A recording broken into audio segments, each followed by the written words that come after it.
Hi there folks, Deadeye Boy here, and we are back with some brand new Gran Turismo Sport content. It's been a while, I can hear the celebrations erupting around the GT Sport community that I've finally got the finger out and made some content. Well, maybe not wild celebrations, but anyway, here we are. I've got two races for you. So the first one is an absolutely belter of a race. The second one is also a belter of a race, but very different reasons, so both worthy of watching. So I hope you stick with the video through until the end. But here we go. We are, we've set actually a really good qualifying time for this race. I think at the time of this I was 20th in EMEA. Pulled out a 136.175, which is just a god lap for the likes of me. So I was kind of threatening round about the top 10 for a while, but never quite made it in, but still an accomplishment of sorts. So I jumped on, and I thought I'll find myself in pole position, hopefully get a nice easy win just to ease myself back in, but I actually found myself behind somebody who isn't actually in the top 10, somebody with a 135.9, absolutely stunning lap. So D Max Penny, yeah, he's a very quick driver, but I've got Cuba Dog behind me from Spain, so I'm in a Spanish sandwich here, and I'm just going to try and see if I can at least separate them on the podium. So yeah, first lap, just kind of finding my way into the race, just kind of making sure I'm hitting some apexes. It's been a while. I have raced on other streams occasionally, but I've not made any sort of concerted effort.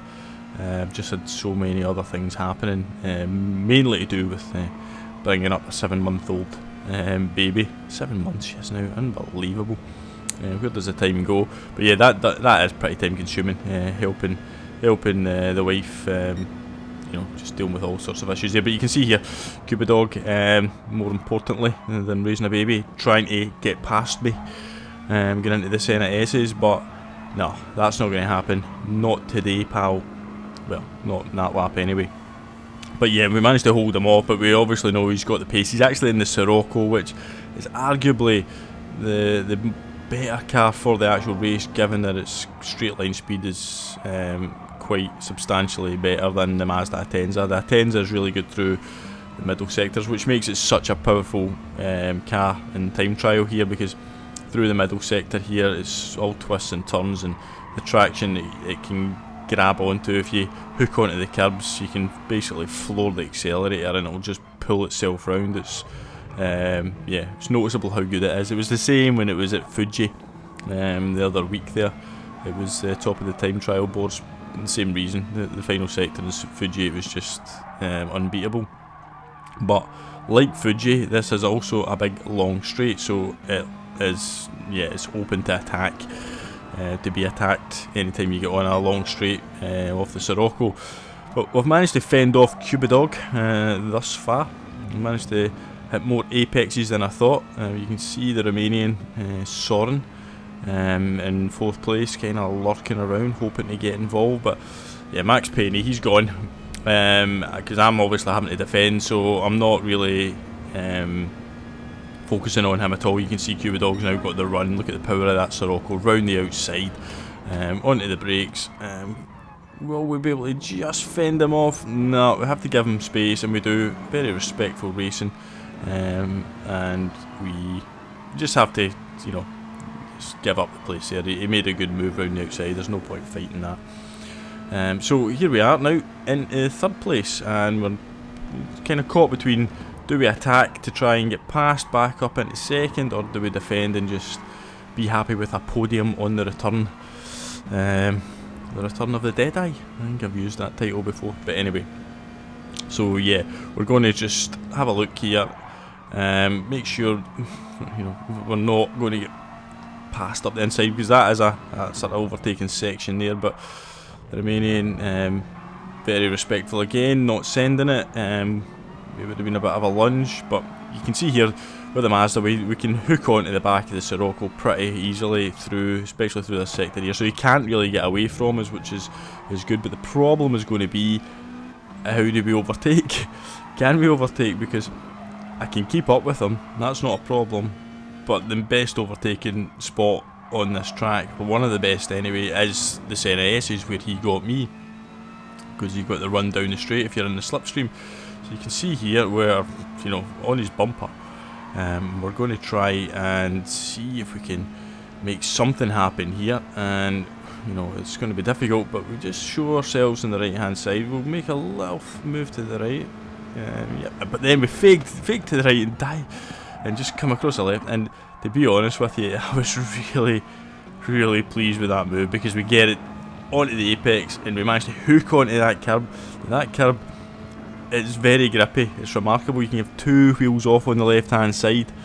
I think this is worth actually watching again. Let's have a look back here. Let's look at it from his point of view as we come back down the straight, because yeah, I just felt like overtaking isn't a great strength of mine, but it was like almost a little key 25, a wee tribute there to him with a little fake to the right, and it just opened up for me and I just sent it. And to be honest with you, I'm not actually entirely sure quite how I got the braking, but look at the way I hooked onto that curb there, how I got my braking point quite so right, because in all the other laps I'm going down the right hand side, and there's a on the left hand side there's a little blue canopy which I use as the braking point, get into the turn 1 into the S's. But when you're on the left hand side like that, you can't see it. I think I just went by sense of smell or something. But look at this here, we've got Cuba Dog going around the outside. Look at how respectful this racing is though. We're giving him space, and look at this 2x2. Can we hold him off?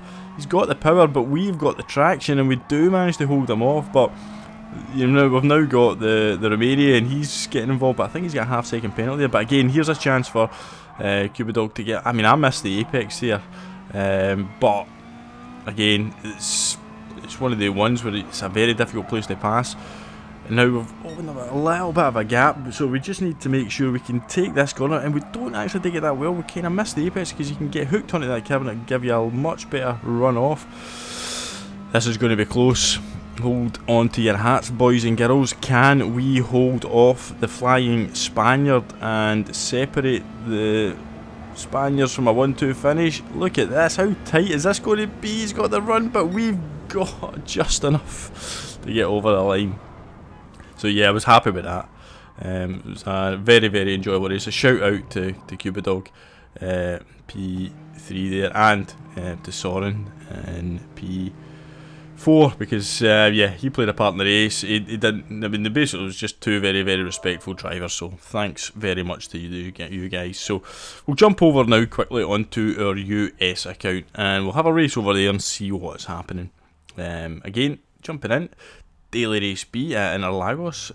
Let's see what the sort of differences are in the stateside when it comes to the servers. Again, we hadn't actually set a lap time for this race, so I'm just jumping in.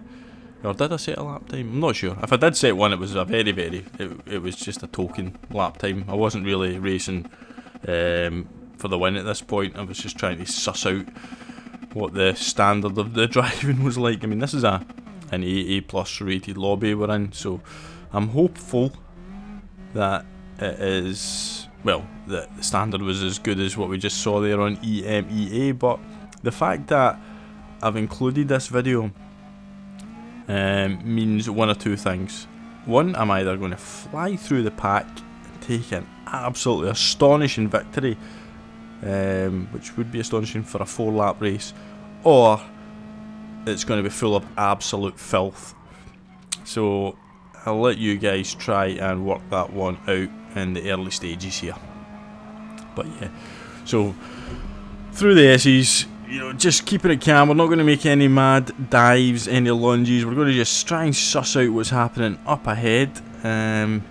We've got They Call Me Jay in front of us, who actually contacted me after this race on Discord with a nice message, so shout out to Jay. But look at this. he immediately picked up 1 second penalty. I'm not quite sure why, but we kind of try and avoid the carnage by drifting wide there, and we are going to pick up a 1 second penalty for, I don't know why, track limits maybe. But look at this. This is insane. There's some cars trying to stay on the track, and there's some trying to make the track about 3 times as wide, but oh, it's just carnage now. We're getting knocked all over the place. There's cars picking up penalties left, right, centre. Oh, there's somebody just taking the rallycross route of Interlagos. Didn't realise one existed, but apparently it does. But you can see there a few penalties up ahead, including myself, and probably a few behind. We've managed to get up to 11th. That was probably from cars just sending themselves to the realms, or the Shadow Realm, or being sent to the realm. But anyway, it's going to make the first trip through the penalty zone an interesting one for sure. You can see here a lot of jostling going on. You can see, yeah, there is penalties behind us. So, yeah, it was an eventful first lap, but things can only get cleaner, surely. Or maybe not. But anyway, on the brakes, making sure we hit the apex, just trying to stay off the bumper of the Brazilians, getting a bit feisty. I always think to myself, just settle down, we've got a penalty in front, you don't need to go all gun blazing, you'll get the position. We're just going to tuck into the slipstream, try and minimise the damage from the penalty as we go through the penalty zone. That car on the left's got a 2 second penalty, we're just going to get past the ghost and no more. As we then come on to the apex. So we're up to 9th, so from 14th to 9th, that's not too bad. We're making progress, so maybe this is going to be one of those races where we end up with a fantastic, victory or podium finish from the back. Again, yeah, I think you probably know why this video's been included. This race has been included in the video. So yeah, a little bit of a lull in the action, so I'll use this opportunity to... Oh, somebody's picked up a penalty. Use this opportunity to say a big thanks to everybody who has reached out to me and made sure I'm okay in terms of not making content, and just sending me nice, basically nice messages saying they missed the streams, they missed the videos, and asking me when I'm planning on coming back. And yeah, the GT Sport community, it's never fails to amaze me how people look out for each other at times. So thanks so much. I am alive and well, and the Mrs. Dell and little Della, she is doing great. 7 months old today, actually, believe it or not. So yeah, I'm just going through a little bit of trying to get her into some sort of a bedtime routine. So me screaming and streaming isn't probably the best, but I'm contemplating getting back on it at some point very, very soon. So yeah, you might have missed the streams, you might be glad I've not been streaming, but yeah, I'll be back soon, promise. But there you can see somebody else serving a penalty, so we're up another position, so we're up to 7th now, and there's Jay. I think I gave him a little tap there. It was unintentional. I couldn't really tell at the time if I had or not, but we pick up the position. He didn't seem angry about it, and again, like I said, he sent me a nice message after the race, so I'm assuming I didn't do anything bad to him. But we've got now the Brazilian, who did go off. If you go back, you see he was ghosting out of the Senna S's. I think he's had some sort of an issue with somebody, but it's going to impact the way he races for the rest of this race, and we are going to be very much involved with him. You can see here he's on the Sirocco obviously, and he's got some pace, so we are faster than him, I think, at this point. We're catching him, we've got to up. He's lagging out a little bit there, but we're going to... obviously, it's quite awkward there, because if you get a good run like that, you kind of leave yourself nowhere to go, so you just kind of basically bump draft him unintentionally. You can see Jay behind there, he's having to defend, so we've got a little bit of room here. Do we go for the move? We've got an opportunity. He's going to go defensive. We're going to try and break late. I've just set the fastest lap, so I know I've got good pace in this lobby, and you can see there he manages to defend well enough.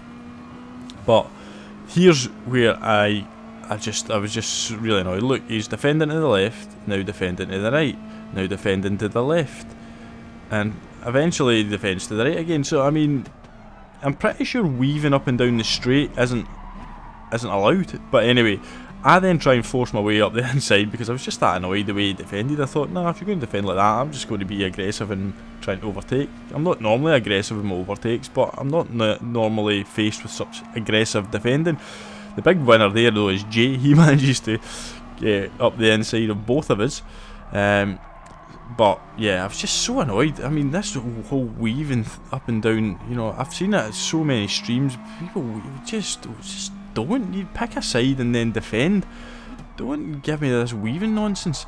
So anyway, here we go. We're in the final lap, and I thought, you know what, Mr. Aggressive Defender, you've left a little gap there. I'm just going to stick on the curb. He turns into me, and then he just obviously loses the rag, and yeah, he just turns me around. He just deliberately rams me, turns me around, and well, basically ruins my race. But to be honest with you, I wasn't even really that fussed. It was just a kind of, well, just a bit of a mess around. Race from the back, see what happens. Kinda expected that. Didn't actually expect to probably get up as far as 6th, but the amount of filth in the lobby dictated that it was possible. But yeah, shout out to that guy for, yeah, his dirty defence and, well, his ramming as well. But it is what it is. Not going to lose too much sleep over that kind of behaviour anymore. But yeah, once again though, thank you everybody for the kind messages and the just, yeah, looking out for us and making sure everything's alright in the world of Dead Del Boys streaming activities. But yeah, hopefully I'll be back soon with another stream and some more content. So yeah, be cool if you could, you know, hit the like button. Subscribe if you haven't subscribed, and we will see you all on the next one. Thanks for watching, and see you all later.